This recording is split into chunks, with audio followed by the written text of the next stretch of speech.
Oke, gimana teman-teman sekalian? Apakah sudah merasa paham dengan video yang sudah kita jelaskan di awal?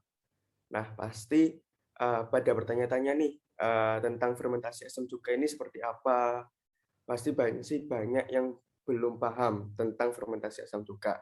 Di sini saya Dendi dan partner saya Asila akan menjelaskan lebih lanjut dari fermentasi asam cuka ini. Baik, saya share screen terlebih dahulu.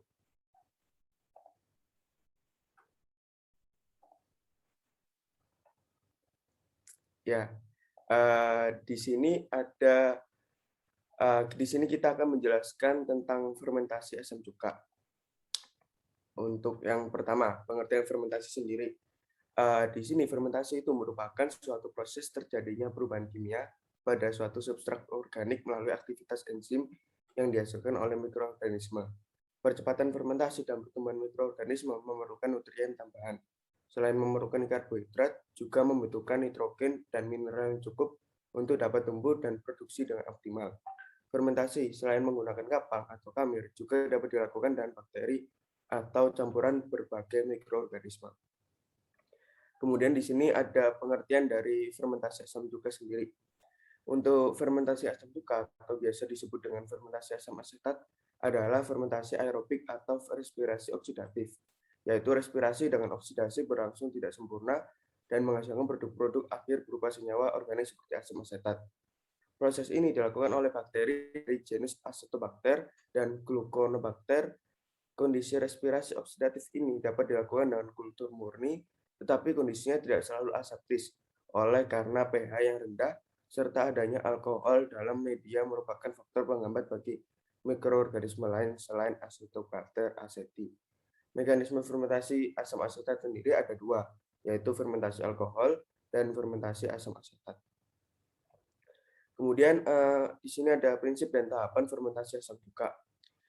Proses pembuatan vinegar melibatkan dua tahap, yaitu pertama glukosa diubah menjadi alkohol secara anaerob maksud saya, oleh Saccharomyces cerevisiae. Terus setelah itu alkohol akan diubah menjadi asam asetat oleh Acetobacter aceti secara anaerob. Kedua proses tersebut biasanya dilakukan secara terpisah atau biasa disebut sequence inoculation process, sehingga memerlukan waktu yang cukup lama. Oleh karena itu, penggabungan proses alkoholisasi dan asetifikasi merupakan salah satu solusi untuk menanggulangi permasalahan tersebut. Penggunaan kultur campuran dari Acetobacter dengan Saccharomyces itu dilakukan secara simultan, sehingga diharapkan dapat menghasilkan vinegar murbe dengan aroma yang lebih baik, prosedur operasional yang lebih mudah, dan lebih disukai oleh konsumen. Kemudian di sini ada reaksi dan mikroorganisme pada fermentasi asam cuka. Di sini ada dua mikroorganisme yang berperan, yaitu Saccharomyces dan Acetobacter. Untuk Saccharomyces sendiri, itu fermentasi pembentukan alkohol dengan yeast.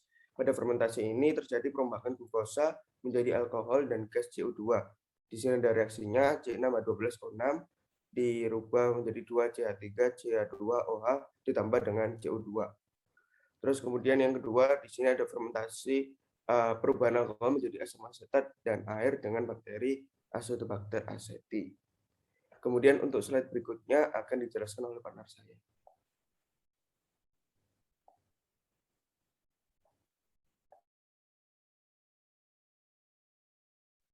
Oke, selanjutnya di sini ada fase pertumbuhan bakteri, di mana yang pertama itu ada lag fase atau fase di mana bakteri ini penyesuaian bakteri pada lingkungan yang baru. Kemudian ada fase eksponensial, ini adalah fase di mana bakteri itu mulai tumbuh dan mencapai stationary fase di mana dia udah mulai berkembang untuk melakukan proses fermentasi. Dan kemudian menurun grafiknya karena dia mencapai dead fase atau masa kematian dari bakteri tersebut. Dan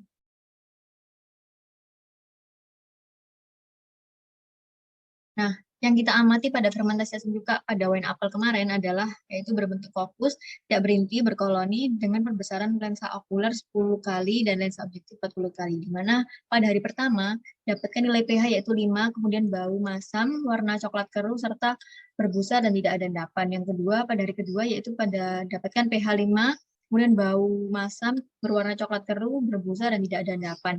Kemudian pada hari ketiga yaitu dapatkan nilai pH 4 dengan bau masam, coklat keruh, berbusa, dan tidak ada endapan.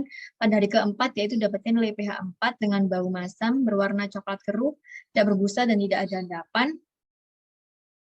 Kemudian pada hari kelima, di mana dapatkan nilai pH sebesar 4, kemudian berbau masam, berwarna coklat keruh, tidak berbusa, dan tidak ada endapan. Pada hari keenam juga mendapatkan pH sebesar 3, kemudian berbau masam, berwarna coklat keruh, tidak berbusa, dan tidak ada endapan. Setelah hari ketujuh, yaitu dapatkan nilai pH 3, berbau masam, warna coklat keruh, dan tidak berbusa, dan tidak ada endapan. Kemudian hari terakhir, yaitu hari ke-8, yaitu dapatkan nilai pH 3, berbau masam, berwarna coklat keruh, serta tidak berbusa dan tidak ada endapan. Dan ada endapan. Pada pembuatan wine cuka apel, kita juga mendapatkan perhitungan pada percobaan, yaitu yang pertama menghitung massa jenis wine apelnya, di mana berat pigno isi atau WI yaitu 21,9472 gram, kemudian berat pigno kosong atau WO sama dengan 11,7962 gram, dengan volume pigno yaitu 10 mili, di mana Rho rumusnya adalah massa pigno isi dikurangi massa pigno kosong dibagi volume pigno.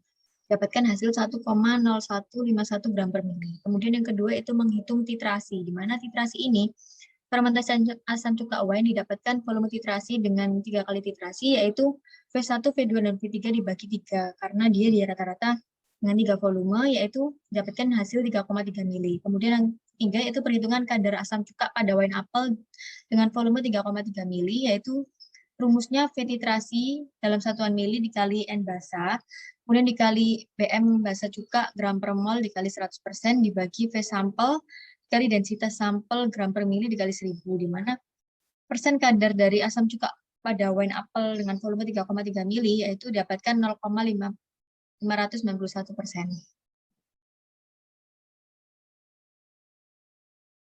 Kemudian faktor-faktor yang mempengaruhi percobaan pada pembuatan fermentasi asam cuka apel ini, yaitu yang pertama ada asam, di mana makanan yang mengandung asam basa, asam biasanya tahan lama, tapi jika jumlahnya bakteri itu semakin banyak, maka fermentasi berlangsung juga dari asamnya tersebut akan hilang. Kemudian oksigen, di mana oksigen selama proses fermentasi berlangsung harus diatur dengan baik agar menghambat atau memperbanyak pertumbuhan mikroba tertentu.